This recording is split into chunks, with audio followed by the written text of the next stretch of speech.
Hey bibliophiles and those raising bibliophiles. Without reading some warning labels and knowing which books are appropriate for your children to read is like navigating wild terrain without a map and a compass. I don't know about you, but I have been burned more than once handing my child a book that I thought was clean and appropriate for them to read. I'm a fellow mom, educator, reading specialist, and literary enthusiast trying to find great books for my children and yours to read. So if you're looking for a real review from a mom with a biblical worldview, then welcome and enjoy this week's book review. So this week's book review is The Lost City of Light by Mike Curtis, and this is book 2 in the Nolan Kids Adventure series.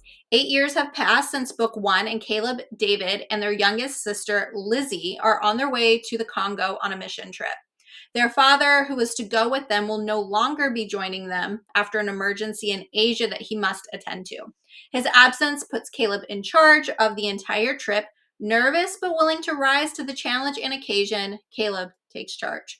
Before I go any further, I'm going to read a little bit of the opening chapter just to give you an idea of the author's writing style. The first chapter is entitled Lost. It says a millennia ago. And this story also is going to have a little bit where it goes back in the past, and then also has chapters that are in the present. An arrow resonated with a frightful thud as Kali's steed galloped past the large aronco tree. The short plume of feathers quivered violently just inches from the warrior as he turned to head down the long, wide path that led to the safety of his city. A band of some 35 or so Dubu marauders were hot on his trail, determined in their pursuit. Just 2 miles back, the Dubu had attacked Kali's caravan of trade-laden wagons and taken everything. The warriors sent with him fell instantly in a flurry of well-aimed arrows, leaving the valuables vulnerable for the taking. Kali's only recourse was to flee. Surely Chief Toddy would understand. But the sickness in the city was now spreading beyond their meager abilities to contain and cure it. In view of this, the lost medicines would not be as forgivable as the other stolen trade items. But what was Kali to do? So he fled. An endless stream of Dubu arrows continued to fly Kali's way. Enough turns, however, enabled his escape so far. But the path ahead narrowed and did not have as many forgiving twists, so Kali knew he needed to put more ground between them.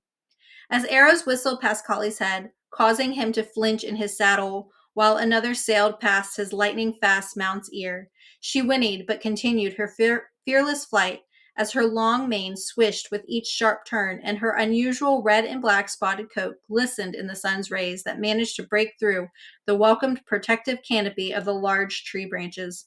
She had come from a unique breed of Cushite horse, quite tame but fiercely loyal. Kali patted his steed's neck. Easy, girl. I knew I chose you well. Now is your time. Take us to safety. Grateful that only 2 horses could race down the path side by side, limiting his assailants' well-placed arrows, Kali swerved left and right down the straight path that now lay before him. His pursuers were relentless. Over 10 miles of constant shifting, swerving, and quick turns left his mount exhausted from the flight, but several hundred yards ahead. Kali's training was serving him well, but with a mile to go, would it be enough? And once he arrived, how could he enter the city unnoticed?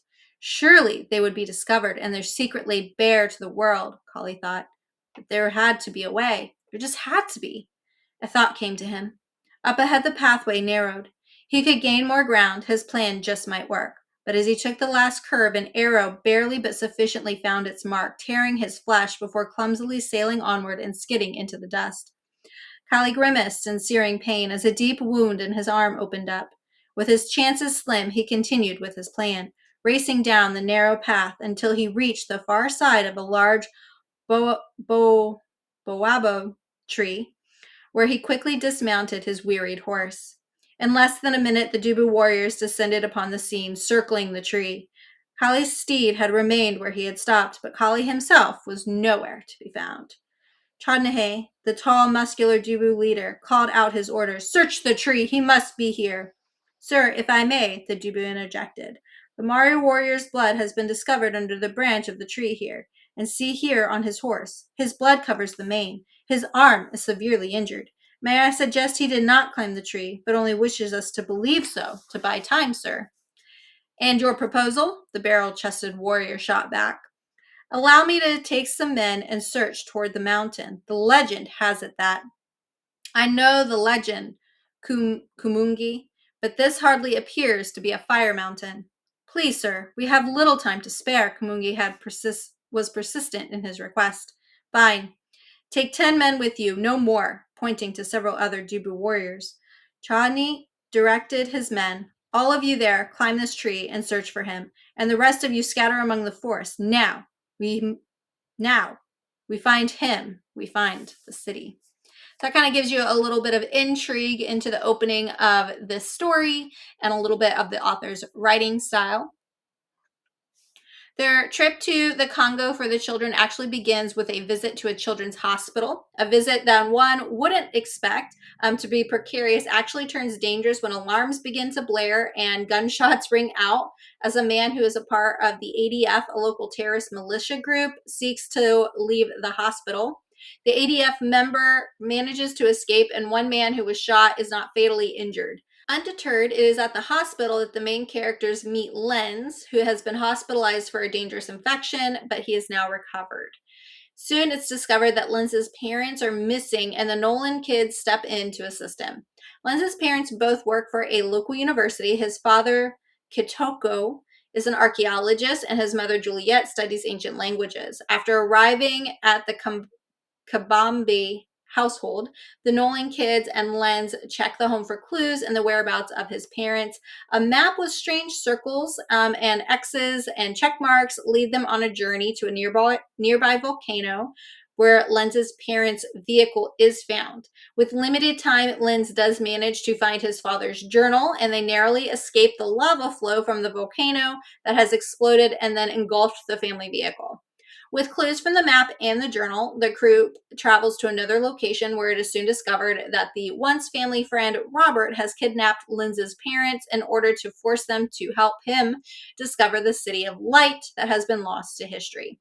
Following clues, the Nolan kids and Lenz manage to not only find his parents, but they also find the lost City of Light.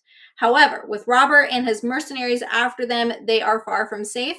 In the end, after exploring the city for treasure, the mercenaries Robert hires turn on him as they work for the ADF and seek to steal everything that Robert has uncovered. Now, with problems greater than Robert, the entire group find themselves bound and awaiting to hear their fate. Before long, mysterious gunshots and grunts from the jungle, along with an earthquake, give them an opportunity to escape from one dangerous situation to another. The story is full of fast-paced adventure that will keep your reader engaged. As a spoiler, all ends well after a series of dangerous situations, and only the mercenaries and ADF soldiers perish, though Robert does have a near-death experience. I would encourage you to go to my website at holdingsteadfastreaders.com. You're going to get some additional quotes and noteworthy mentions from the chapter or from the book that I thought was worth sharing. Again, holdingsteadfastreaders.com. You're going to get some of those additional details. Parents are going to absolutely love this next installment of the Nolan Kids Adventure series. So again, this is several years after book one. I do want to warn, though, that it is a bit more intense than book one because the characters are facing terrorists and mercenaries. There's wild exotic beasts and many harrowing escapes. There's nothing gruesome or overly detailed, but depending on the sensitivity of your reader, it's definitely something worth noting. Parents are also going to love that there's no profanity, nothing unsavory. Additionally, Curtis does a great job of weaving in characters with authentic questions concerning Christianity and faith. Through their questioning and exploration, Curtis gives a very clear gospel presentation that continually supports truth and orients the hearts and minds of readers to the truth of Christ and ultimately to the power of forgiveness. So that is this week's book review, The Lost City of Light by Mike Curtis. I hope that's helpful to you as parents who are trying to find great books for your children to read, and I hope that you will join me next week for another book review.